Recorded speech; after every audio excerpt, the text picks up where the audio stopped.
Hi, I'm Jerry Day. There seems to be a big reality gap in the presidential race, like an elephant in the kitchen and no one wants to say anything. I was looking around YouTube and I noticed something remarkable.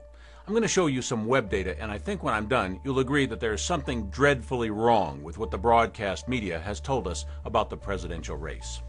Let's look at all the major presidential candidates and see how many YouTube videos each of them has as of mid-April 2008. John McCain has over 19,000 videos. Way to go, John. Oops, Hillary Clinton has over 72,000. Sorry, John.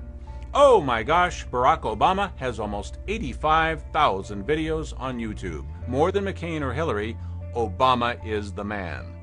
Wait a minute, just for fun, let's look at Ron Paul. What?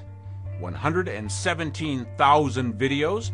Ron Paul is by far the leading presidential candidate in YouTube videos with a margin of 37% over the next leading candidate? This seems absolutely crazy. If that was true, it would mean that mainstream media is not only ignorant of relative candidate popularity, they'd be deliberately suppressing Ron Paul against the other candidates in terms of their coverage. We need to go somewhere where there's better data. Google Trends, the lesser-known web search reporting site that Google doesn't publicize too much. But this baby is powerful. Just so you know how this works, put in any two search terms and you will instantly see a chart showing the relative web traffic comparing the two search terms all the way back to January 2004. Google Trends puts football in blue and basketball in red. This chart shows that football gets 2 to 4 times the web search volume that basketball does. And you can see the web searches surge every year in the logical seasonal patterns for both sports. Down here, it shows us the comparative tracking of news media hits on the two topics. You see similar seasonal patterns, but the media coverage rises more steadily towards the final playoffs, while the fan interest reacts more sharply around the times of the key games. So we'll get to the bottom of this Ron Paul thing right now. YouTube said that Ron Paul and Barack Obama were the two frontrunners. So let's see the chart on Google searches for those two. Ron Paul was twice as popular as Barack Obama from April through November of 2007. So YouTube was right on. It's not crazy. So how did Obama get this huge spike in December against Ron Paul?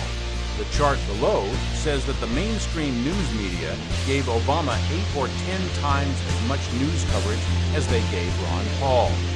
When the media started their Obama love fest, Ron Paul was 3 times as popular as Obama. Relentless and lopsided media hammering for a few months manages to flip that. Notice that the media chart is squashed vertically. Obama's popularity went up about the same percent as his media coverage. But Ron Paul's internet popularity has consistently been 3 to 5 times greater than the amount of his news media coverage. We like him whether the media does or not, and that's not true of any of the other candidates. They are toast without their media coverage. Ron Paul's self-generated popularity is astronomically higher than Obama's. So here's what gives me the willies. When the mainstream print and broadcast media isn't telling us who to vote for, and we're allowed to talk among ourselves, we make very different choices than what the media tells us to make.